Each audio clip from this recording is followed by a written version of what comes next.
नमस्कार, very good afternoon. चल कदम बढ़ा, चल कदम बढ़ा, न रुक न थक। चल कदम बढ़ा, न रुक न थक। चल दौड़ जरा, चल दौड़ जरा, न मुड़ न झुक। तू है अलबेला, तू है अलबेला, तू है अलबेली। चला है अकेला, चली है अकेली, मंजिल को पाने नई राह बनाने। तू चल चलता जा, तू चल चलती जा।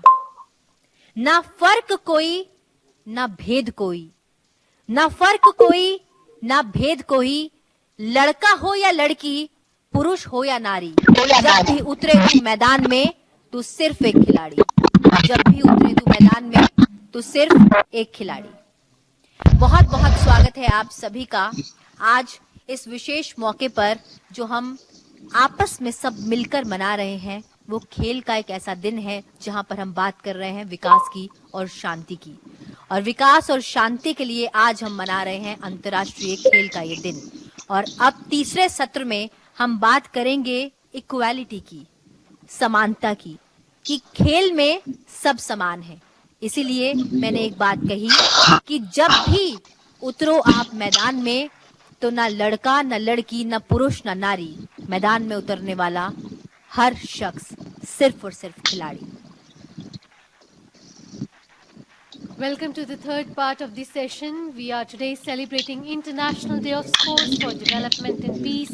And in this third part, we'll be talking on promotion of gender equality through sports. Virtually, we are joined by esteemed panel in which we have Indian parathlete Arunima Sinha, open water swimmer Bhakti Sharma, Indian wrestler Babita Fogart, Indian squash player Joshna Chinappa, and former Indian hockey player Meer Ranjan Neji.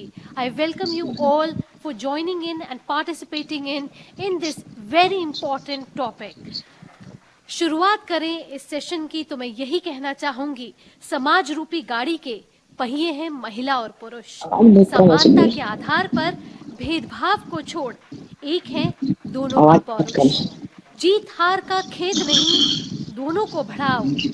दोनों में कोई भेद नहीं, दोनों ने बढ़ाई है देश की शान। भारत को दिलाया है सम्मान।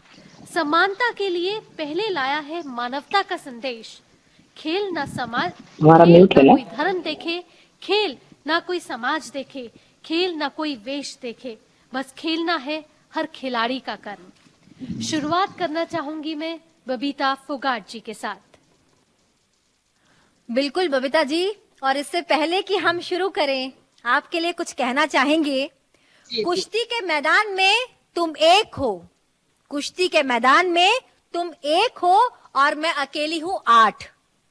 कुश्ती के मैदान में तुम एक हो और मैं अकेली हूं 8। पछाड़ूंगी, पटकूंगी, संभलूंगी और फिर उठ जाऊंगी। कम मत समझना मुझे, छोरी बोल के कम मत समझना मुझे। मैं अपने हौसलों से अपनी पहचान खुद बनाऊंगी। हाँ हाँ, मैं किसी छोरे से कम नहीं। कौन कहता है छोरियों में दम नहीं।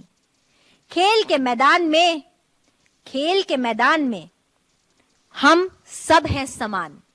खेल के मैदान में, सिर्फ खेल ही क्यों, पूरे देश में, पूरी दुनिया में हम हैं समान। हमें मिलकर बढ़ानी है देश की शान। क्योंकि अब तो हर कोई कहता है कि घर में भी अगर बेटा बेटी हैं तो वो हैं एक समान। तो क्यों फर्क करते हैं हम? कोई फर्क नहीं, ना हमारी असल जिंदगी में, ना खेल के मैदान में। अगर बेटियों ने देश का नाम रोशन किया है तो देश के बेटे भी कमाल कर रहे हैं। लेकिन अब भी मैं एक बात कहूंगी, अगर देश के बेटे कमाल कर रहे हैं तो ये मत समझिए कि बेटियां पीछे हैं। बेटियों ने देश का नाम रोशन किया है, मान बढ़ाया है, और इसकी जीती जाती जागती उदाहरण है हमारे सामने बबीता फोगाट जी, जो आज हमारे साथ जुड़ी हैं। मैं आपसे अनुरोध करूंगी, अपनी बात रखिए कि आज खेल के मैदान में, खास तौर पर कुश्ती के मैदान में, बेटियों ने तो खूब सारा नाम कमाया है, तो कोई फर्क नहीं है किसी भी बेटे और किसी भी बेटी में। बबीता फोगाट जी, मैं आपका धन्यवाद करूंगी।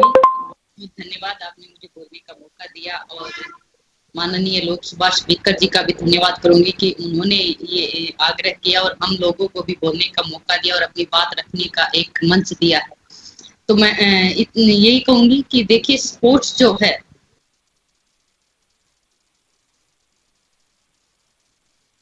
निर्माण कर सकते हैं, क्योंकि स्पोर्ट्स की भूमिका समाज को बनाने के लिए बहुत अहम जरूरी है। जितनी जरूरी पढ़ाई है उतना ही मैं कहूंगी उससे भी कहीं ना कहीं ज्यादा स्पोर्ट्स सबकी लाइफ के लिए बहुत जरूरी है और समाज को आगे बढ़ाने के लिए भी बहुत जरूरी है।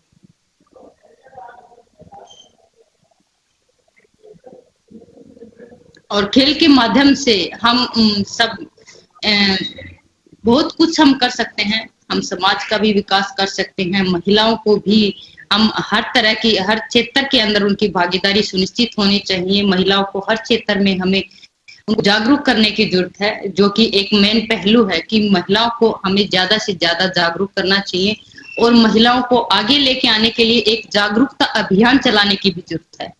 क्योंकि मैंने देखा है कि जब से हम बचपन से हमने खेलना स्टार्ट किया है और समाज को हमने फेस किया है, तो मैंने यही पाया कि मेरे पिता ने तो घर के अंदर अखाड़ा बना दिया था।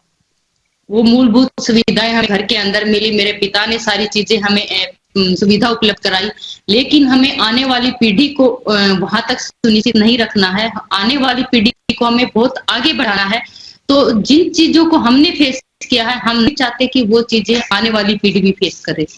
और मेरी जो छोटी हैं उनको वो चीज उन चीजों का उनको फेस करना पड़े। उनको हर वो सुविधा मिलनी चाहिए जो वो चाहते हैं, चाहे किसी भी क्षेत्र में आगे बढ़ना चाहती हूँ, खेल के माध्यम से बढ़ना चाहती हूँ, राजनीति के क्षेत्र में बढ़ना चाहती हूँ, चाहे के क्षेत्र में बढ़ना चाहती हूँ, किसी भी क्षेत्र में आगे बढ़ना चाहती हैं, तो हमें उनको सपोर्ट करने की जरूरत है, उनको जागरूक करने की जरूरत है।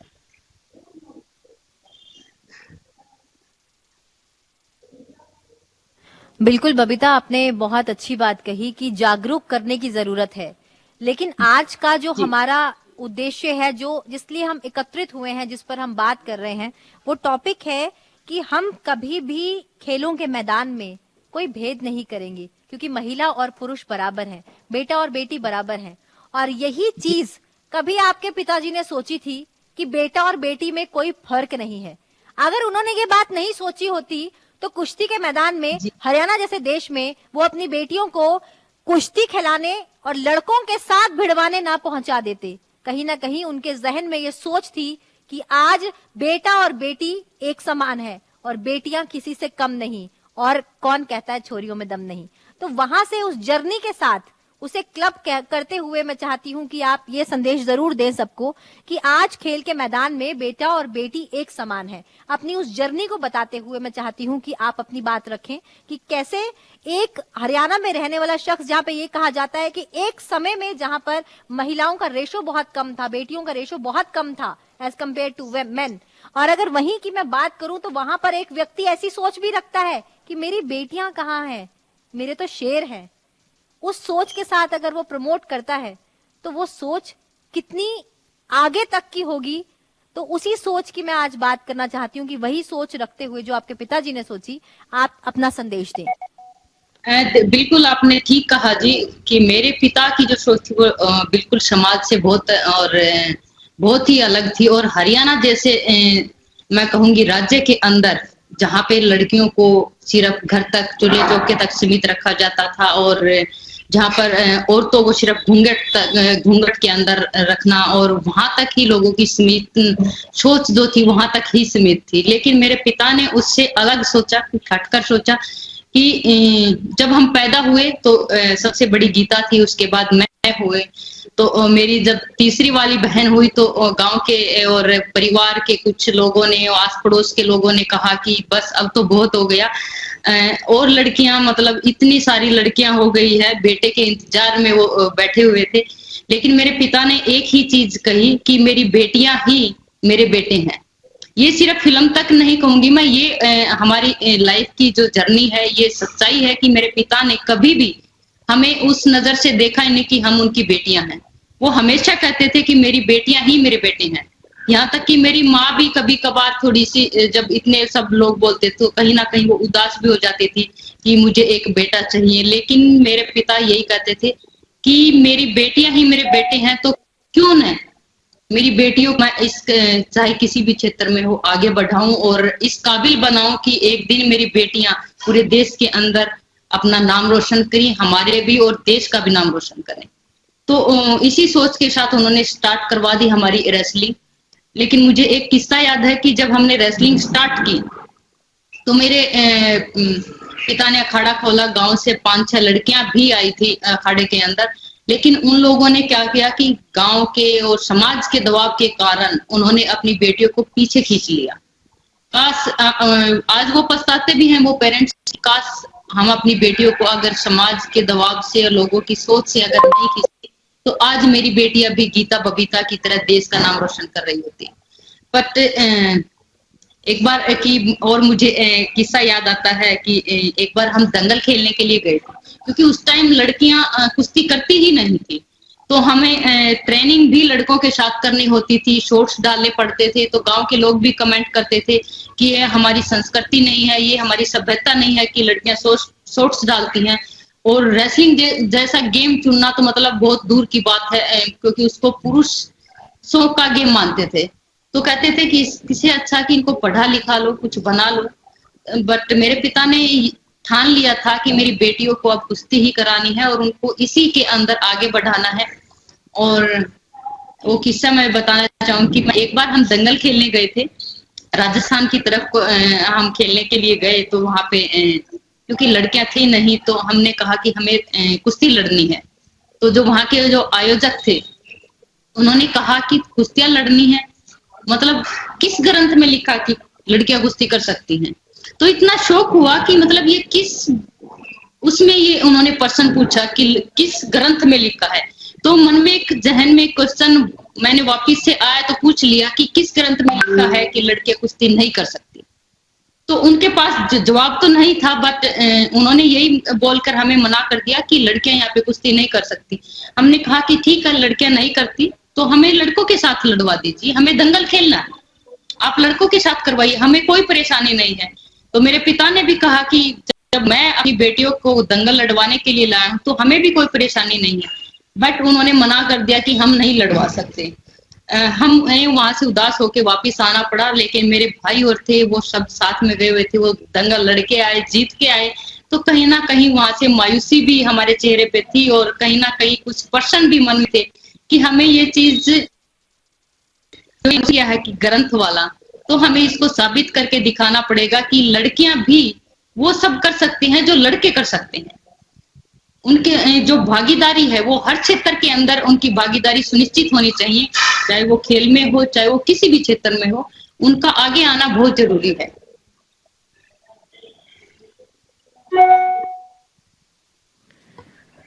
शुक्रिया बहुत बहुत बबीता फोगाट जी, इतने इंस्पायरिंग और इनकरेजिंग शब्द बोलने के लिए। जिस तरीके से महिलाएं, लड़कियां खेल क्षेत्र में आगे आ रही हैं और समानता से पुरुषों का हर खेल में आगे बढ़ रही हैं और भारत का नाम रोशन कर रही हैं।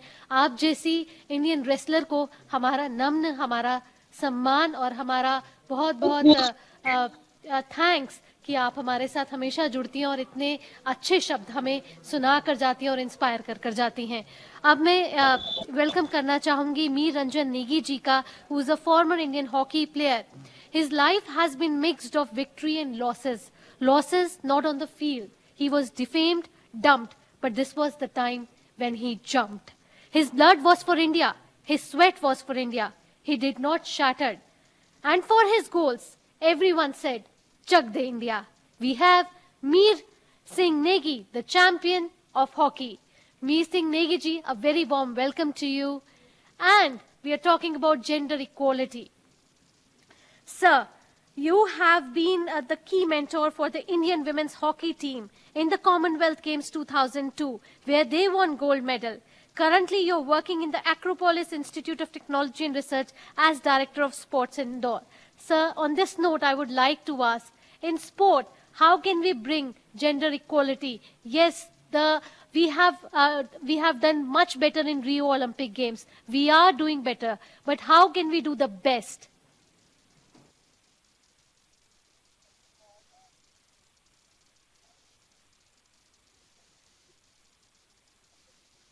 Sir, kindly unmute yourself. Sir.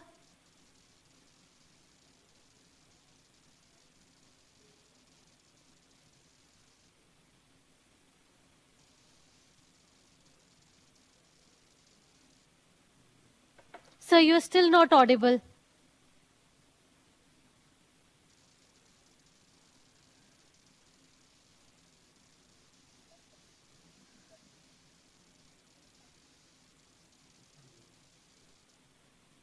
Sir, we still can't hear you.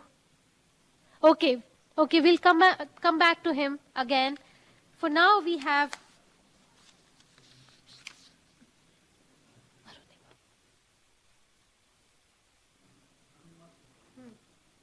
मीरंजन जी के पास हम बहुत जल्द आएंगे। शायद कुछ तकनीकी खराबी है, तकनीक पर हम बहुत ज्यादा निर्भर हो जाते हैं कभी कभी, लेकिन तकनीक हमें कभी कभी थोड़ा सा धोखा दे देती है। लेकिन कोई बात नहीं, एक बार फिर हमारी उनसे मुलाकात होगी, एक बार फिर हम उनकी बात जानेंगे, एक बार फिर उनके संघर्ष की कहानी जानेंगे। लेकिन अब आगे बढ़ते हैं, और इससे पहले कि मैं उन्हें इंट्रोड्यूस कराऊं, मैं उनके लिए कुछ कहना चाहूंगी।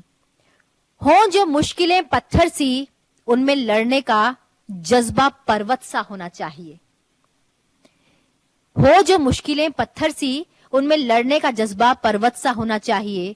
तुझे रोके जो चिंगारी, तेरे भीतर ज्वाला धड़कनी चाहिए। तू सत्य के पथ पर चल, हो कहीं से भी शुरुआत, बस शुरुआत होनी चाहिए। जी हां, डर उनको भी लगा था। जब उन्हें डर लगा था तो वो रुक गई थी, लेकिन उनके कदम नहीं रुके। उनके लिए कहेंगे, डर मुझे भी लगा फासला देखकर, पर मैं बढ़ती गई रास्ता देखकर। खुद ब खुद मेरे नजदीक आती गई मेरी मंजिल, मेरा हौसला देखकर। जब हौसला बना लिया ऊंची उड़ान का, फिर देखना फिजूल है कद आसमान का। हमारे साथ आज एक ऐसी शख्सियत है जिन्होंने हमेशा आसमान का कद नापा अपने हौसलों के साथ। एक दुर्घटना 12 अप्रैल 2011 लखनऊ से जा रही ट्रेन में एक हादसा होता है। एक ऐसी स्पोर्ट्स पर्सन जो बहुत ही ज्यादा हौसले से भरपूर है, ऊर्जा से भरपूर है। कुछ लोग उनका बैग और चेन खींचने की कोशिश में उन्हें धक्का दे देते हैं। वो अपना एक पैर गवा देती है, लेकिन अपना हौसला नहीं गवाती। पैर खोने के बाद लोग निराश हो जाते हैं, सोचते हैं वो जिंदगी में क्या करेंगे, अब जिंदगी में उनके लिए बचा ही क्या है। लेकिन उन्होंने सोचा, एक रास्ता बंद हुआ है, हजारों रास्ते खोलूंगी, सैकड़ों रास्ते बनाऊंगी, अपनी पहचान ऐसी बनाऊंगी कि दुनिया देखती रह जाएगी कि भारत की बेटी ऐसे मुकाम को पाकर दुनिया के सामने एग्जाम्पल बनकर दिखाएगी कि हाँ, कोई भी रास्ता बंद हो जाए, आप अपने रास्ते खुद बना लेते हो। एक बात बताइए, लोग आज एवरेस्ट की चोटी पर जाने की सोचते हैं तो डर जाते हैं, लेकिन जरा उनकी हिम्मत देखिए। दिव्यांग होते हुए भी उन्होंने एवरेस्ट की चोटी पर पहुंचकर उस पल को न केवल जिया, लेकिन लोगों के सामने ये साबित कर दिया कि अगर आपके अंदर हिम्मत है, आपके अंदर साहस है, तो आप कुछ भी कर सकते हो। और फिर फर्क क्या कि आप बेटा हो या बेटी। बेटा होना अच्छी बात है, गर्व की बात है, भाग्य की बात है, लेकिन बेटी होना सौभाग्य की बात है। सौभाग्य वो बेटी लेकर आई और उसने वो कर दिखाया जो शायद नामुमकिन प्रतीत हो रहा था, आज भी लोगों को नामुमकिन लगता है। हमारे साथ है अरुणिमा सिन्हा, जिनके लिए मैं कुछ भी कहूँ वो शब्द कम है।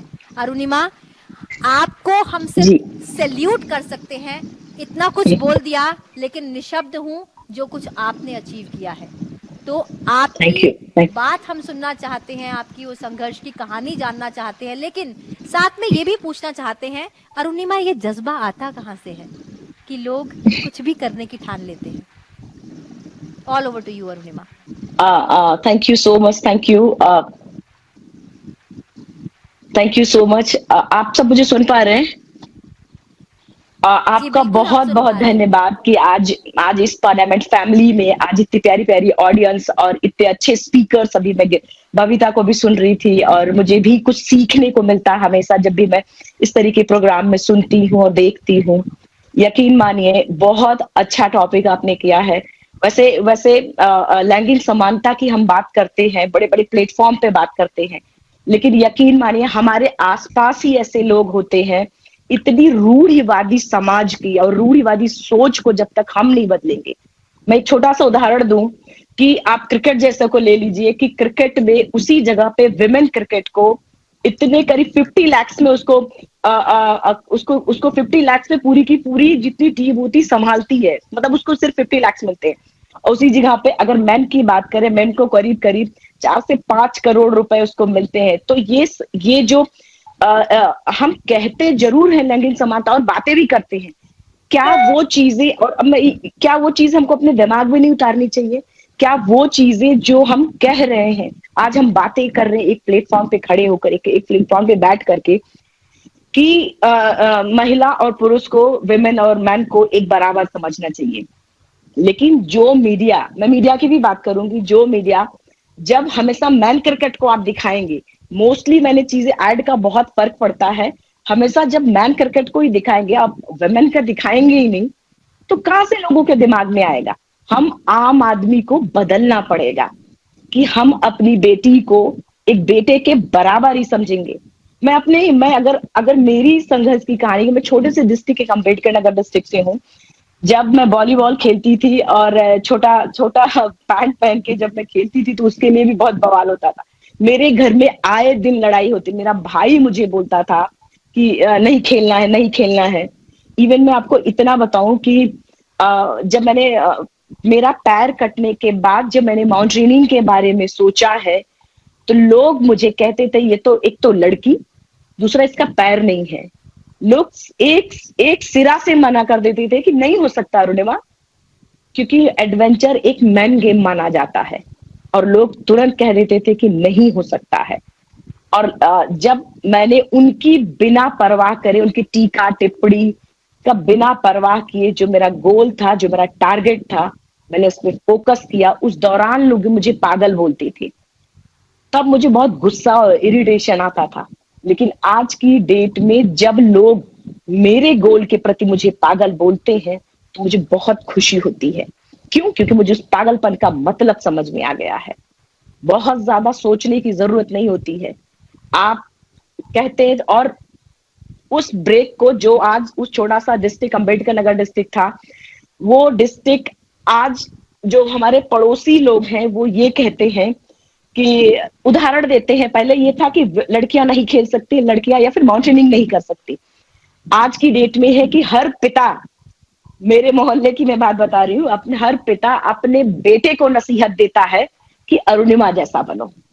यकीन मानिए, बहुत ज्यादा सहयोग के, बहुत ज्यादा सहानुभूति की जरूरत नहीं है विमेन को, बस एक सपोर्ट की जरूरत। थोड़ा सा सपोर्ट कर दीजिए, उसका मनोबल हाई रखिए। उसका परिवार, जो भी उसका पिता है, भाई है, और जितने भी हैं, क्योंकि जरूरी नहीं कि हर किसी का पिता, मैंने देखा है कि 16 से 17 साल की उम्र तक आते आते शादी कर दी जाती है। और जबकि और भी मैंने देखा है, मैं अपनी रिलेशनशिप की बात बता रही हूँ। ऐसे लोग हैं कि मतलब 16 साल की हुई तो उसकी शादी तुरंत कर दी जाएगी। जबकि और दूसरा देखा मैंने कि बेटे को अच्छे इंग्लिश मीडियम में पढ़ाया जा रहा है और बेटी को प्राइमरी में पढ़ाया जा रहा है। मैं ये नहीं कहती कि प्राइमरी में पढ़ाई, लेकिन दोनों को एक बराबर तो समझिए। ये चीज हमें बदलनी होगी, ये चीज, क्योंकि आज हम युवा हैं।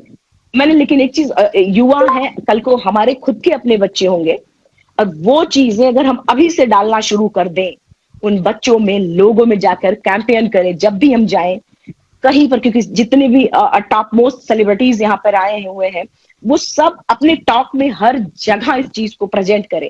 कभी भी गवर्नमेंट गर्ल्स कॉलेजेस में जाए, बॉयज कॉलेजेस में जाए, हर जगह ये बातें होनी चाहिए।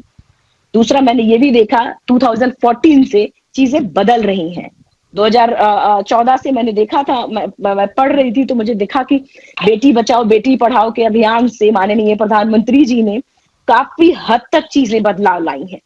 और स्पोर्ट्स को लेके खेलो इंडिया, फिट इंडिया के थ्रू एक सपोर्ट मिल रहा है विमेन्स को, गांव के ग्रामीण महिलाओं को भी मिल रहा है।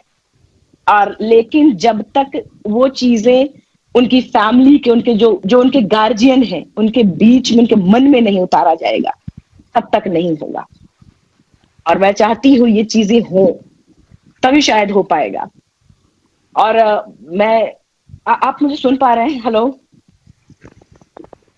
जी, हम बिल्कुल अच्छे से आपकी बुलंद आवाज सुन रहे हैं। तो अब मैं एक छोटा एक उदाहरण और बताऊं आपको। जब फर्स्ट टाइम मैं काठमांडू गई हूँ, मेरा लोकल गाइड मेरा शेरपा है। जब भी किसी बड़े पीक पे जाते हैं तो लोकल गाइड को लेते हैं। तो उसने मेरा एक पैर ऐसे रॉड जैसा देखा और दूसरे पैर के अंदर स्टिचेस हैं, तो उसके अंदर भी रॉड है। तो उसने मुझे एक तरफ से बोला कि अरुणिमा तुम्हारे बस का नहीं है और नहीं हो पाएगा तुमसे।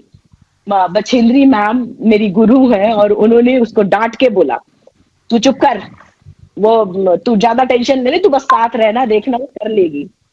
आप या अगर मैम नहीं होती तो शायद मेरा मोरल डाउन हो जाता उस समय, कि जिस तरीके से उसने मुझे कहा कि मैं तुम्हारे बस का नहीं है। और लेकिन जब एक एक मुझे सपोर्ट मिला है और मैम ने ऐसे कंधे पे मुझे हाथ रख के मुझे कहा कि छेंद्री मैम ने कहा कि अरुणिमा तू तो मेरी शेरनी है, तू जरूर करेगी।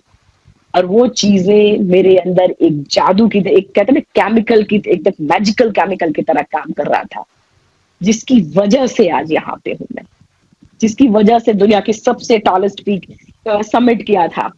और मैं एवरेस्ट की टॉप की बात बताऊं, जब मैं 21 मई 2013 पे टॉप पर थी और जब दोनों हाथ ऊपर करके मेरा चिल्लाने का मन कर रहा था कि इतनी जोर से चिल्लाऊं कि सबको बता दूं कि आज मैं टॉप ऑफ द, जिस लड़की को लोग कहते थे कि अरुणिमा तुम एक दिव्यांग हो, अरुणिमा तुम एक वुमेन हो, अरुणिमा तुम एक मिडिल क्लास फैमिली हो, अरुणिमा तुम्हारे बस का नहीं है, मैं उसको चिल्ला चिल्ला करके बताना चाहती थी आज भी। लेकिन कभी कभी मुझे जितनी चीजें मिलनी चाहिए, जितने जितने मैं किसी पर्टिकुलर स्पोर्ट्स का नाम नहीं लूंगी, लेकिन मैं जितनी चीजें, कुछ वुमेन जो अलग अपने क्षेत्र में बहुत अच्छा किया है, उनको शायद वो चीजें नहीं मिल पाती हैं। सरकार, जबकि हमारी सरकार जब इक्वलिटी को लेकर के चल रही है, लेकिन आम आदमी को हम कैसे बदले? आम आदमी को जब तक हम कैंपेन नहीं करेंगे, बात नहीं करेंगे, नहीं बदले। मैं सिर्फ इतना कहना चाहती हूँ कि हम अपने पिता से, अपने पापा से ये कहते हैं कि पापा किसी के आगे हमारे शादी को लेकर कभी हाथ मत जोड़िए, आप सिर्फ हमें पढ़ाइए, हमें अपने भाई के बराबर समझिए। मैं अपने पिता से ये कहना चाहती हूँ कि पापा मेरे लिए कभी मत रोइए, अपनी पगड़ी उतार के किसी की कदमों में मत रखिए, बस हमें आप आगे बढ़ाइए। मैं स्पोर्ट्स में जाना चाहती, मैं किसी भी एक गेम में जाना चाहती हूँ, या फिर मैं सिंगिंग या फिर एडवेंचर किसी भी क्षेत्र में जाना चाहती हूँ, मुझे बस सपोर्ट करिए।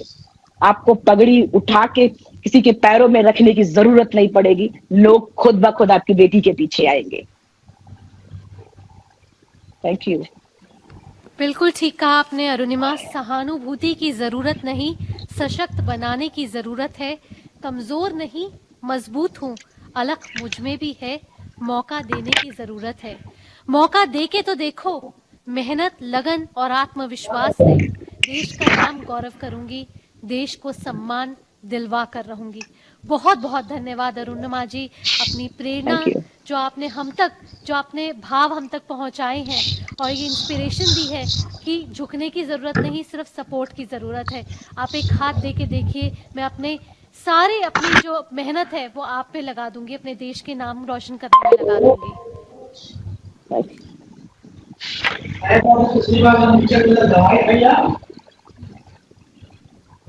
जी बिल्कुल, अरुणिमा जी ने जिस तरह से कहा कि एक मौका देने की जरूरत है, सच में बेटियों को अगर आप एक मौका देंगे तो बेटियां कुछ भी कर सकती हैं, अपने हौसलों की उड़ान भर सकती हैं। लेकिन आप सिर्फ एक आसमान बन जाइए और उन्हें वो मौका दे दीजिए जहां पर वो अपने हौसलों की उड़ान भर सके। और हमारे साथ एक बार पुनः मीर रंजन जी जुड़ गए हैं और अब हम उन्हें सुन भी पा रहे हैं और वो अपनी बात रखना चाह रहे हैं। और हम उनसे जानना चाहते हैं कि बहुत अनिश्चितताओं का खेल होता है हॉकी, नजर होती है गोल पर और आवाज सिर्फ एक सुनाई देती है पीछे से, जब लोग कह रहे होते हैं गोल, भारत के नाम गोल, इस बार इंडिया, इस बार जीतेगा सिर्फ इंडिया, चक दे इंडिया और कर दीजिए वो कुछ ऐसा कि भारत इस बार जीत का ये शानदार परचम लहराए और हमारे सामने तिरंगा लहराए और हम सब राष्ट्रगान को सुने और राष्ट्रगान के सम्मान में ऑडिटोरियम में मौजूद हर एक शख्स खड़ा हो जाए, वो फीलिंग अलग ही होती है। शायद ये हर खिलाड़ी समझ सकता है, जब हम जीतते हैं और जीतने के बाद का वो पल जब राष्ट्रगान की धुन सुनाई देती है, वो पल, सिर्फ उसी पल को जीने के लिए हम जीते हैं उस मैदान में। तो आपकी तमाम भावनाएं इससे जुड़ी हुई, और साथ ही कितना फर्क आप देखते हैं मैदान में महिला और पुरुष का। फर्स्ट ऑफ ऑल आप सभी को international day of sport for development and peace की ढेर सारी शुभकामनाएं। Can you hear me? आपको मेरी आवाज आ रही है? जी बिल्कुल सर, अब और डबल बुलंदी के साथ आ रही है। Thank you. Women in India have always been revered, especially हमारी जो माँ है, हम उनका इतना सम्मान करते हैं। और आज हम लोग सब इस जगह पर मौजूद होकर अगर वुमेन एम्पावरमेंट और इस तरह से बात कर रहे हैं, तो इसका मतलब है कि कहीं ना कहीं पर नर और नारी में आज भी फर्क मौजूद है। खेल जगत के इतिहास में 2 लम्हे ऐसे आए जिन्होंने हमारे देश के खेल प्रेमियों को झंझोर के रखा। 1982 के एशियन गेम्स में पाकिस्तान के हाथों एक करारी हार हुई और उस हार का सारा दोष जो था मुझे दिया गया। और 16 साल के लंबे अंतराल के बाद में मैं वुमेन हॉकी टीम का कोच बन के आया और एक बार अपने देश को मैंने जितवाया। तो मेरी जो सफलता रही उसमें वुमेन का बहुत बड़ा हाथ रहा, बहुत बड़ा हाथ रहा। मैं मेंस हॉकी टीम का भी कोच रहा और वुमेन हॉकी टीम का भी कोच रहा, लेकिन मैंने देखा कि women are more sincere, they are more dedicated. मुझे याद है वो फाइनल मैच के पहले जब हम लोग प्रैक्टिस कर रहे थे तो हमारी 2 लड़कियां इंजर्ड हो गई। हमारी गोलकीपर हेलन मैरी, उसको बहुत बुरी तरह से किसी से एक शॉट से चोट लग गई, और जो हमारी दूसरी प्लेयर थी उसके पैर में भी बहुत जबरदस्त दर्द हो रहा था। लेकिन दोनों ने वो मैच खेला। हेलन मैरी को बेस्ट गोलकीपर का अवार्ड मिला और जिस लड़की के पैर में दर्द था उसने जापान के खिलाफ गोल मारकर हिंदुस्तान को गोल्ड मेडल जिताया। मैच खत्म होने के बाद जब दोनों को डॉक्टर के पास लेके गए तो आपको विश्वास करेंगे कि उनको दोनों को फ्रैक्चर था। धन्य है वो देश और धन्य है वो देश की लड़कियां जो इतने अभावों के बावजूद अपने मुल्क को जीतते हुए देखना चाहती। आज मैं सिर्फ ये कहूंगा कि लड़कियां सिर्फ खेलों में नहीं, मुझे तो लगता है कि वो एडमिनिस्ट्रेशन में भी आगे आना चाहिए, वो कोचिंग में भी आगे आना चाहिए। अगर मैं एक लड़कियों की टीम का कोच बन सकता हूं तो एक लड़की जो है वो लड़कों का कोच क्यों नहीं बन सकती? लड़कों की टीम का कोच क्यों नहीं बन सकती? वो एडमिनिस्ट्रेशन में क्यों नहीं आ सकती है? अगर हम देखते हैं तो आज भी हमारे हिंदुस्तान में एडमिनिस्ट्रेशन में लड़कियों का थोड़ा सा तिरस्कार होता है, जो नहीं होना चाहिए। और विशेषकर जिन लोगों ने इस देश का इतना बड़ा नाम किया। आज मैं बबीता को, अरुणिमा जी को सुन रहा था and it was like I became so emotional. उनका कंट्रीब्यूशन देश के लिए कितना बड़ा है। भक्ति शर्मा जी, ज्योत्सना चिनप्पा, बचपन से देखा मैंने उन्हें कुर्ग में।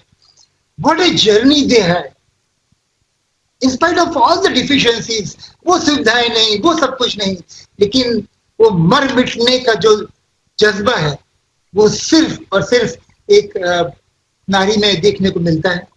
And I am so grateful to the Parliament Research and Training Institute for Democracies to organize such a wonderful event.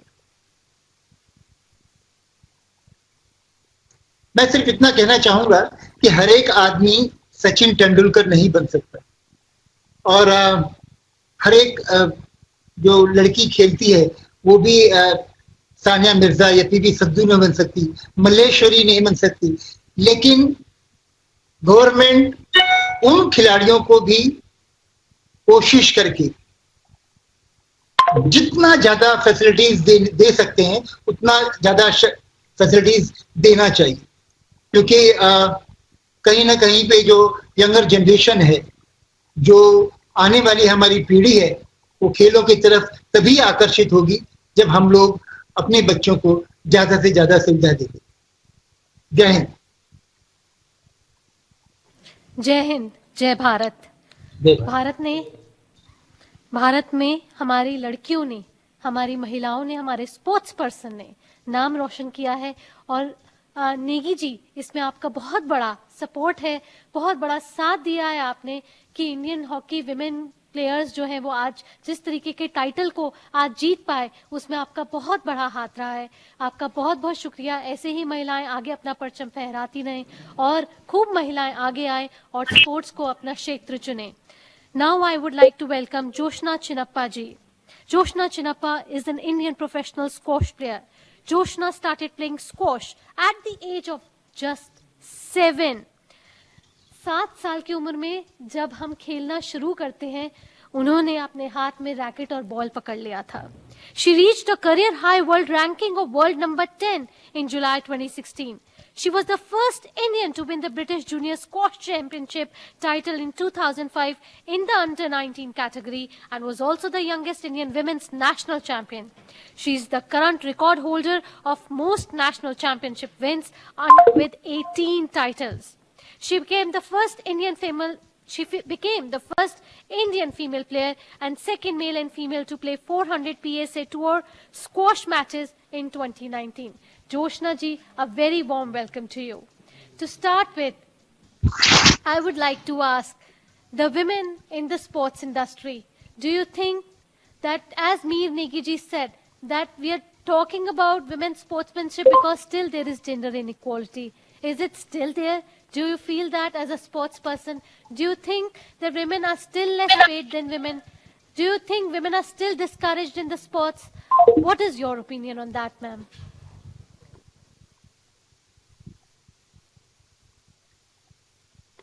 Ma'am, we can't hear you. You're still inaudible. Can you hear me now? Yeah. I just wanted to say thank you, ma'am, for all your kind words. And good evening, honorable guests and members of this. Sorry to butt in, ma'am, but ma'am, your face is not. Can you? Please flap ko thoda upar kare. Yeah, can you see me now? No, not at all. Your half. Yeah, just tilt up kare apne laptop. Yeah. Yes. Is that okay? Better. Yes, ma'am. Sorry. Now? Yeah, it's fine. Perfect. Okay, all right. Yes, to answer your question, a little bit about myself. I started playing. I've been playing for the last 24 years. You know, my father introduced me to the sport when I was really young. I was about 8 years old, and he still plays a huge role in my career even till today. However, you know, the road of where I have reached today has not been easy. I've had to travel for many tournaments, and you know, I played a game like squash that was relatively pretty unknown, and of course there was not that much, you know, support financially except for a couple of well-wishers who helped me play these tournaments. While this is my story, I've seen some really talented peers and contemporaries who had to give up along the way because they didn't get the right kind of support and encouragement to be a professional athlete, because they chose to go into a field that was more economically stable. So they ended up doing more of education where they could get a job. And I was probably one of the few back then who really had the heart and the belief that I wanted to play for India. Like, that was my motivation when I was really young. And I think for me personally, I've just been very fortunate that I had the parents to back me up and support what I wanted to do. And so, yes, I would just really like to share my experiences, you know, on this platform, where how we can make a change to encourage young women and girls to, you know, give them the option that, you know, sports can be a career, that they should be encouraged to take up sports from a really, really young age. I feel like today's average Indian parent is open to their child taking up a sport and maybe pursuing it as a career as well. And I think that the question is, how do we ensure that these talented youngsters can pursue their dream of representing India? I definitely feel like initiatives like the Khelo India, Beti Bachao, Fit India have been very encouraging in our country for young women and girls. But I do believe a lot more needs to be done to support these girls and women. I feel like one of the major issues that plagues our system is right from the metros to the rural areas is the discouragement of women becoming professional athletes. And we need to instill and offer opportunities where a budding talent realizes that becoming a sportswoman can be just as fulfilling as any other field in this country. I've had the privilege and opportunity to speak to many athletes over the course of my career, and some of these athletes were the sole breadwinners of their families, and they were in the age group of 16 to 25, and a lot of them had to give up their dreams because they had to go get a stable job, and there was pressure to get married, and these are our athletes. They're representing India at the highest stage globally. And I mean, obviously today things have changed a lot in the last 30, 40 years since the women have come out in full blazing force to be champions in their own right. You have everybody, P.T. Usha, ma'am, Karnam Maleshwari, ma'am, P.V. Sindhu, the Phogat sisters, Sania Mirza, and a whole bunch of other athletes who have become our sporting heroes. And I think that has really changed the face of sport in India. It has encouraged a lot of young girls and women to be inspired to take up sport in their career. And I just feel like I would like to share a few points we must try and implement to encourage young women to continue their pursuit of remaining in sport. I feel like budding sportswomen must be offered training to teach them life skills which they may use in the future, find proper jobs if their sporting career does not take off. Scholarships definitely must be provided for sportswomen that they may pursue coaching and future vocation.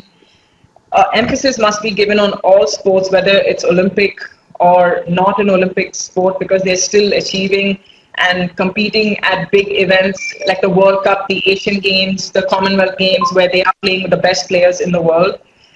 Establishment of sexual harassment committees to address various issues. We need to create a safe ecosystem for women to trust the system and continue pursuing their careers. The added stress of walking into an unsafe place already negates everything that we've worked for. I also feel that women should be a part of decision making on our federations and organizations. This could only ensure a fair distribution of funds, but also assure interest of women is not being overlooked. I also want to say that sport offers a level playing field. It does not matter where you come from or what your financial status is. On the field, everyone is equal. It is imperative that we keep it that way. Let us create a sporting ecosystem that we founded in. Women in sport receive the same advantage that men have, such as physical, mental health, fun, companionship, satisfaction of learning a physical skill, and life skills with motivation, determination, problem solving, relationships, teamwork, and conflict resolution. We know that women are skillful and mentally tough as men, and in some cases more so. For an example, in air rifle shooting, where women normally shoot more than the men. We must encourage our trailblazers and young women and girls to follow in their footsteps so that they can enjoy the many advantages of being active, sporting, and athletic. I would lastly like to thank the team for putting this conclave together and giving me the opportunity to speak here today. Thank you for your time. Thank you so much for your time, in fact. And I would like to say that it's not an easy task what you do. Hit the ball to the wall. Hit the ball to the wall. Let the other not catch it. Hit the ball to the wall and let the other not catch it. It needs to be given a hard hit. And to give that hard hit, you need to be fit. And so you are. Thank you so much for being so fit. Thank you so much for winning for India. And thank you so much for being a daughter of India, a proud daughter of India, and letting everyone know about that, yes, every daughter can do it. And nothing can make it indifferent. and there is no difference between a boy and a girl. And so Absolutely. you're proving it, being a girl, being a daughter, that yes, every daughter is important. Every daughter is touching the heights, is flying high in the sky. Only we need to empower women. We just need to think that yes, they have all rights and they can make it. Thank you so much. And now moving on to my next guest. इनके लिए मैं कहना चाहूंगी कि London के immigration counter पर जो immigration officer थी वो हैरान हो गई जब 16 साल की एक बच्ची ने कहा कि मैं यहाँ इसलिए आई हूँ, the only reason for my coming here is कि मुझे इंग्लिश चैनल को पार करना है. और वो हैरानी से उन्हें देखती रही. इतनी ठंड में तुम क्या बात कर रही हो? लेकिन उनका जज्बा कुछ ऐसा ही था. वो जलपरी के नाम से जानी जाती हैं. पानी में जब उतर जाती हैं तो इससे कोई फर्क नहीं पड़ता कि वो नदी है या समुंदर. 5 ओशंस की हम बात करते हैं, लेकिन वो उसमें तैर कर आई हैं. क्या जज्बा है, क्या हौसला है. उन्होंने डॉल्फिन से लेके शार्क को अपने बहुत करीब से देखा है, लेकिन वो डरती नहीं. जी हाँ, भक्ति Sharma, an Indian open water swimmer. Sharma is the first Asian woman and youngest in the world to set a record in open swimming in Antarctic water. She won Tenzing Norgay National Adventure Award and today she is with us. अपनी बात रखने के लिए कि बेटियां कुछ भी कर सकती हैं. समुंदर बहुत बड़ा दिखता है, इतना बड़ा कि दूर तक ये नहीं पता चलता कि वो आसमान में कब जाकर मिल जाता है, क्योंकि समुंदर की थाह किसी ने नहीं देखी, लेकिन इन्होंने देखी है. हाँ, भारत की इस बेटी ने देखी है, इतनी छोटी सी उम्र में देखी है, और उस उम्र में देखी है जिस उम्र में बेटियां ये तय नहीं कर पाती कि वो अपनी जिंदगी में करेंगी क्या, बनेंगी क्या. और जब उनसे पूछा जाता है कि बड़े होकर आप क्या बनोगे, तो वो कहती हैं अभी हम सोच रहे हैं कौन से स्ट्रीम में हम आगे एजुकेशन करेंगे अपनी, और उसके बाद क्या बनेंगे, अभी हम सोच रहे हैं. और उस उम्र में ये लंदन की एक इमिग्रेशन ऑफिसर को हैरान कर देती हैं. भक्ति शर्मा, इतना जज्बा आपके अंदर कहाँ से आ गया कि आपको डर नहीं लगता, और इस डर के ना लगने का क्या कारण है, यही हम जानना चाहते हैं कि इतना हौसला आप कहाँ से लेकर आई. बहुत बहुत धन्यवाद आप सबका, और खास करके इस इवेंट के ऑर्गेनाइजेशन के लिए मैं बहुत बहुत धन्यवाद करना चाहूंगी आप सबका. ये बहुत ही प्यारा इनिशिएटिव है जिसका पार्ट होने के लिए मैं खुद को बहुत ही सौभाग्य मानती हूँ. आपने हौसले की बात कही. मैं जब 2.5 साल की थी तब मेरी मदर ने मुझे स्विमिंग पूल में एक तरह से डाल दिया और फेंक दिया कि बस तैरो.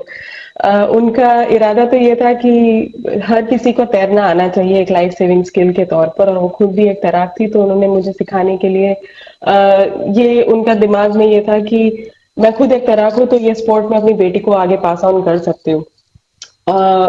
किसी कोच की जरूरत उन्हें पड़ी नहीं. वो जितना उन्हें आता था उन्होंने मुझे सिखाया, वही मेरी कोच रही. इतने अभी 25 साल हो चुके हैं जीवन में स्विमिंग के अंदर.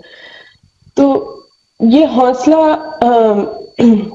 मेरी कहानी के जरिए मैं ये बताना चाहूंगी कि हौसला दूसरों को देख के भी कितना ज्यादा आपका बढ़ सकता है. अरुणिमा जी ने बचेंद्री मैम की बात कही कि कैसे बचेंद्री मैम ने उनके कंधे पर हाथ रख के उनका हौसला बढ़ाया. उसी तरीके से मेरी माँ को बचपन से मैंने बड़े होते देखा, और जितना फियर्स वो है, जितना उनमें हौसला है, वो शायद मैं आज भी मैच नहीं कर पाती हूँ.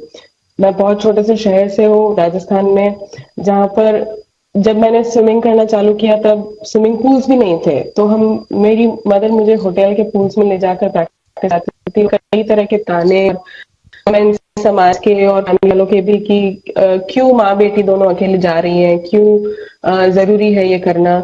और जैसे जैसे मैं स्विमिंग में आगे बढ़ती गई, पहले स्टेट के अंदर, फिर नेशनल और फिर इंटरनेशनल लेवल पे, दोनों माँ बेटियों को बहुत ही ट्रैवल करना पड़ा ज्यादा, क्योंकि मेरी मदर मेरी कोच भी है, तो वो हमेशा मेरे साथ में रही.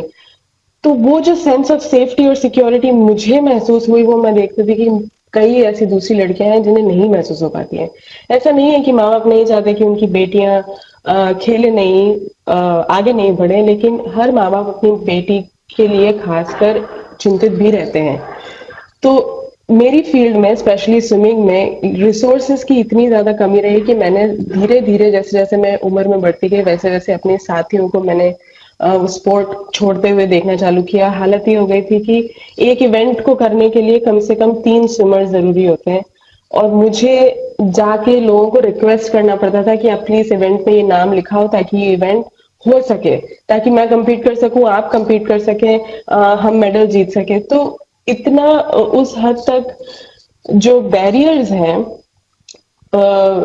मेरी कहानी के जरिए और जितने लोग यहाँ पे हैं उनको सबकी कहानी सुनते हुए एक जो कॉमन थ्रेड है वो यही है कि आप सपोर्ट भी मत करिए, आप रिसोर्सेज भी मत दीजिए, आप बस लड़कियों के रास्ते से हट जाइए। हर एक बच्चा जब पैदा होता है एक उसके अंदर एक स्पार्क लेके पैदा होता है। हर एक इंसान के अंदर एक कॉलिंग होती है कुछ करने की। हर इंसान के लिए वो कॉलिंग अलग हो सकती है। जरूरी नहीं कि हर इंसान स्पोर्ट्स में जाए या एजुकेशन में जाए। कोई ये दिमाग में लेके पैदा नहीं होता कि मैं लड़की हूं इसलिए कम हूं, लेकिन जैसे जैसे आप बढ़ते जाते हैं वैसे वैसे ये जो सोसाइटी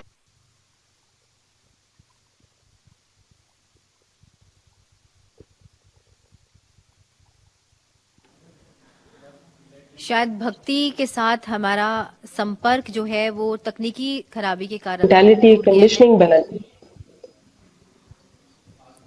आप मुझे सुन पा रहे हैं? जी भक्ति, बीच में कुछ तकनीकी खराबी के कारण हमें आपकी आवाज नहीं आ रही थी, लेकिन अब अच्छे से आ रही है। अब आप अपनी बात जारी रख सकते हैं। ठीक है। मैं ये कह रही थी कि सपोर्ट और रिसोर्सेज की भी अगर हम उतनी भी बात ना करें, आप बस लड़कियों के रास्ते से हट जाइए और उनके दिमाग में जो इस तरह का जो बेसलेस कचरा, जैसे मैं कहती हूँ कि कोई बच्चा पैदा नहीं होता ये सोच के कि मैं लड़की हूँ इसलिए कम होंगी, लेकिन कहीं ना कहीं कितनी ही सिग्नल से कितनी ही बातों से हम वो एक कंडीशनिंग बना देते हैं जहाँ लड़कियां खुद ये सोचने लगती हैं कि मैं ये कैसे कर सकती हूँ। मेरी कई फैमिली में है, मेरी कई दोस्त हैं जो कुछ भी ना करने का रीजन सिर्फ ये दे देती है कि मैं कैसे कर सकती हूँ, मैं तो लड़की हूँ।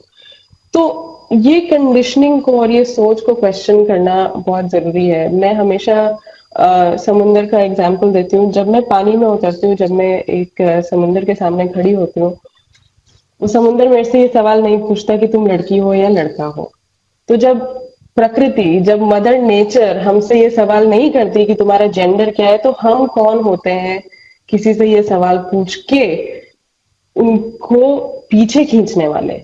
ये सारे हमारे किए हुए। और आज जब हम यहाँ बैठ के ये बात कर रहे हैं कि लड़कियां लड़कियों के बराबर हो सकती है, मैं आप सभी को एक थॉट एक्सपेरिमेंट में इनवाइट करना चाहूंगी। क्या हम अभी भी ये कह के कि लड़कियां लड़कों के बराबर हो सकती हैं, कहीं ना कहीं लड़कों को एक ऊपर का दर्जा नहीं दे रहे, लड़कों को एक बेंचमार्क नहीं बना रहे कि हम उनके बराबर हो सकते हैं? क्या हम ऐसी सोसाइटी का, ऐसे समाज का विजन कर सकते हैं, ऐसी सोच कर सकते हैं जहां ये सवाल ही ना उठे कि कौन किसके बराबर है? कई बार जेंडर इक्वालिटी के नाम पर जेंडर सिमिलैरिटी बनना चालू हो जाती है, लेकिन लड़कियों में कई यूनिक स्ट्रेंथ्स हैं, उनकी नेचर, उनकी फेमिनिटी, उनका मेंटल स्ट्रेंथ। लड़कों में भी उतने ही यूनिक स्ट्रेंथ्स हैं। जब हम ये कहने लग जाते हैं कि ये दोनों बराबर हैं, तो कहीं ना कहीं हम उनकी इंडिविजुअलिटी, उनकी यूनिकनेस उनसे छीन लेते हैं और लड़कियों को एक सटल सिग्नलिंग ये देते हैं कि लड़कों जैसा बनो, लड़कों जैसा बनो, लड़कों जैसा बनो। तो मैं बस ये कहना चाहूंगी कि हम सभी बराबर हैं, हम सभी एक हैं। मैं किसी जानवर से भी ऊपर नहीं हूँ कि जस्ट बिकॉज मैं एक ह्यूमन बीइंग के जैसे पैदा हुई हूँ तो मुझे ये राइट नहीं है, और उसी तरीके से दूसरे जेंडर को ये राइट नहीं है ये कहने का कि मैं किसी से ऊपर हूँ। और हमें ये राइट नहीं है कि किसी एक जेंडर को बेंचमार्क बना के दूसरे जेंडर को ये बताया जाए कि आप भी इनके बराबर हो सकते हैं, क्योंकि कहीं ना कहीं वो सटल कंडीशनिंग फिर से काम कर जाती है और एक हम आइडियल भी जेंडर को बर के ये बना चाहता है कि आप भी इनके जैसे हैं या आप भी इनके बराबर है। तो मेरा हौसले की आपने बात कही वो मुझे प्रकृति से मिलता है, मदर नेचर से मिलता है, ओशन से मिलता है। आपने जैसे कि इंट्रोडक्शन में कहा, शार्क से लेकर व्हेल से लेकर सभी जो भी जानवर आप पा सकते हैं ओशन में, उनके साथ में मैंने स्विमिंग किया है। और हर ओशन से जिंदा बच के बाहर आना की कोई गारंटी नहीं होती है। एक कोई शार्क आपको नहीं अटैक करेगी, इसकी कोई गारंटी नहीं है। कोई वेल आपको अटैक नहीं भी करना चाहे, सिर्फ उसका अगर फिन आपके ऊपर पड़ जाए तो आप बेहोश हो जाएंगे, उसकी कोई गारंटी नहीं है कि ऐसा नहीं होगा।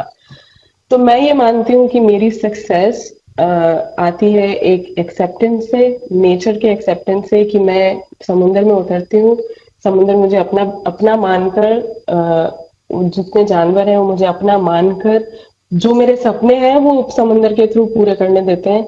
उसी तरीके से ये समाज, अगर हम सबको अपना मानकर, खास करके बेटियों को अपना मानकर बस उनके रास्ते से हट जाए, तो हम क्या नहीं कर सकते। बिल्कुल भक्ति, आपने बहुत सही कहा कि अगर हम ठान लें तो हम क्या कुछ नहीं कर सकते। और किसी ने खूब कहा है कि जज्बा हो गर बुलंद तो सपनों की पहचान होती है। कौन कहता है पंख चाहिए, हौसलों से भी तो उड़ान होती है। और हाँ, मेरे हौसले बुलंद हैं, इसलिए मेरी पहचान होती है।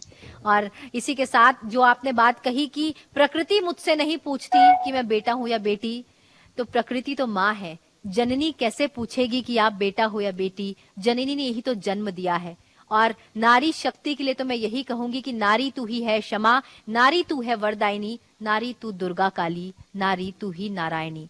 जिस नारायणी ने सबको जन्म दिया है उसके लिए कभी कोई फर्क हो ही कैसे सकता है। माँ तो सबके लिए समान होती है। और जब उस समानता के साथ हमें प्रकृति ने इतना हक दिया है कि हम अपने हौसले जज्बों के साथ अपनी जिंदगी में उस मुकाम को छू सकें, तो कौन हमें रोकेगा, कौन हमें टोकेगा? हम खुद मंजिल को पाएंगे, हम खुद मुकाम बनाएंगे, हम खुद पूरी दुनिया पर छा जाएंगे। और जैसे कि आप छा ही रही हैं, हम ये उम्मीद करते हैं कि आप देश का नाम यूं ही रोशन करती रहें, क्योंकि भारत को, भारत की इस बेटी पर बहुत गर्व है।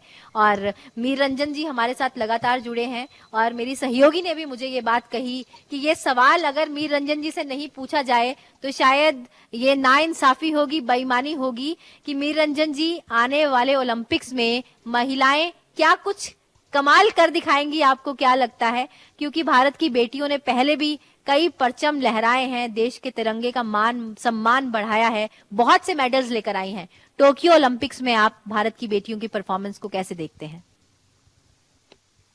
जहां तक मेरी सोच का सवाल है, मैं सोचता हूं कि इस बार हम लोग 10 के ऊपर डबल फिगर में मेडल्स जीतेंगे और उसमें आधे से ज्यादा मेडल्स जो हैं वो हमारी महिला टीम जीतेगी, महिलाएं जीतेंगी। ये मेरा दृढ़ विश्वास है। और आज बहुत मुझे गर्व हुआ, बहुत गर्व हुआ और उन लोगों की बातें सुनकर इतना अच्छा लगा। और मुझे लगता है कि मतलब जो भी आदमी कर सकते हैं उससे बेहतर एक लड़की और एक नारी कर सकती है। बहुत अच्छा लगा और इस प्रोग्राम के लिए बहुत बहुत मुबारकबाद देता हूँ। आपने जितने अच्छे तरीके से बोल सकते थे, इतना दिल छुआ है सभी लोगों का, पूरे देशवासियों का। और मैं देशवासियों की तरफ से आपको यकीन दिलाता हूं कि हम लोग भी अपनी तरफ से सारी कोशिश करेंगे कि हम अपनी आने वाली पीढ़ी को, विशेषकर महिलाओं को, वो सम्मान, वो इज्जत और वो सुविधाएं देने की कोशिश करें जिसके वो हकदार है। Thank you so much Negi ji. हालात वो ना रखें जो हौसला बदल दें, बल्कि हौसले वो रखें जो हालात बदल दें। तो हमें हालातों को बदलना है, हौसले बुलंद रखने हैं, क्योंकि रुख मोड़ दे आंधी का वो नारी ही है। रुख मोड़ दे आंधी का वो नारी ही है। हर मुश्किल से उसको लड़ना और संघर्ष से उसको लड़ना आता है। बस एक मौका दे, उड़ान भरने उसे आती है। आसमान में रंग वो अपने आप भर देगी। बहुत बहुत शुक्रिया आप सभी का जुड़ने के लिए, शांति और विकास के लिए जिस तरीके से हमने इस दिवस को आज मनाया है, और आप सब पैनलिस्ट हमारे साथ जुड़े हैं, आपका तहे दिल से बहुत बहुत शुक्रिया। यूं ही भारत के खिलाड़ी देश का परचम लहराते रहें, तिरंगा गर्व से फहराते रहे और हमें गर्व का महसूस जो एहसास है वो हमेशा होता रहे। इसी के साथ मैं दीपक गोसाई जी से अनुरोध करना चाहूंगी, जो डायरेक्टर हैं लोकसभा सेक्रेटेरिएट के, कि वो क्लोजिंग नोट दें और इस सेशन को रैप अप करें। It was indeed a matter of great privilege for all of us to have personalities like Mr. Meer Ranjan Negi, Ms. Bhakti Sharma, sharing with us the views about the gender issues, issues which should have not been there for anyone to, to reach the top. Such issues are, meaningless when you have the potential of the human being, whether female or male. They should be given full opportunity to, express themselves in every field, be it sport, be it any other field. And having listened to Mr. Negi, Miss Bhakti Sharma, Babita Phogat, Joshna Chinnappa, and the Arunama Sinha, it has been really very inspiring for all of us to, at least take some lesson from your practical experience, especially the experience in the field of sports, which we may, tell our children that they should, they make full use of their strength in achieving the goal for which they are striving, for which they have set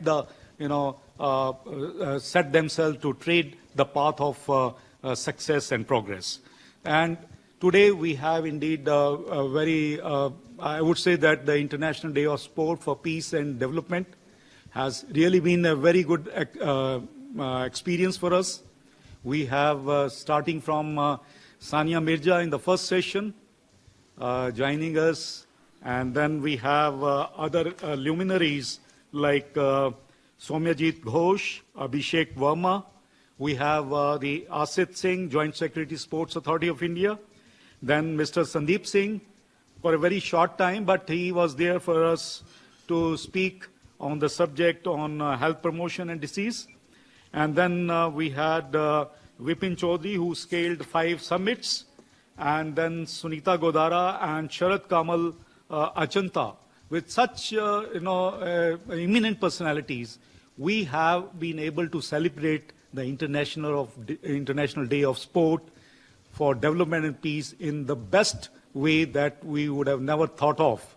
And as an initiative of Honorable Speaker for celebrating all the international days and national days, in the series of that days and international days, this is the second occasion that we are celebrating after the Women's Day on 8th of March. We have gathered here on 6th of April to celebrate today the International Day of Sport. And it has been indeed a very, very, I would say that we are on behalf of Lok Sabha Secretariat, especially on behalf of PRIDE, Parliamentary Research and Training Institute for Democracies, express sincere gratitude to all of you for sharing your views on this platform, which has been provided to us by NIC engineers. I also thank them. And I thank, special thanks are due for the anchors from LSTV, Ms. Diksha and Ms. Bhavna, for, making this program so vibrant and successful. And without them, it would have been really not so interesting to listen to you all. So with this, I finally end the day saying that we will meet again next 6th of April, and hopefully we will have more such personalities like Mr. Negi and Ms. Bhakti Sharma. Thank you very much. Thank you so much, Deepak sir. Indeed, बहुत अच्छे ढंग से आपने सभी का धन्यवाद किया और सभी को ये लगा कि आज का ये जो मंच सबको मिला है वो वाकई बहुत अच्छा मंच है, जहां पर उन्होंने पूरे देश में शांति, पूरी दुनिया में किस तरह से शांति स्थापित हो इसकी बात की। और खेल सबसे बड़ा जरिया है जो शांति स्थापित करते हैं। तो आप सभी का बहुत बहुत धन्यवाद जो आज सब जुड़े। और अंत में यही कहना चाहेंगे, होकर मायूस नायूस शाम से ढलते रहिए, होकर मायूस नायूस शाम से ढलते रहिए, जीवन एक भोर है सूरज से निकलते रहिए। एक ही पांव पर ठहरोगे तो रुक जाओगे, एक ही पांव पर ठहरोगे तो थक जाओगे। धीरे धीरे ही सही मगर बढ़ते रहिए, धीरे धीरे ही सही मगर चलते रहिए। बहुत बहुत धन्यवाद, आप सभी यहाँ शामिल हुए। बहुत बहुत धन्यवाद आपका ये कार्यक्रम आयोजन करने के लिए। तो चलिए अब देते हैं इस कार्यक्रम को विराम और आपको हम दोनों का प्रणाम।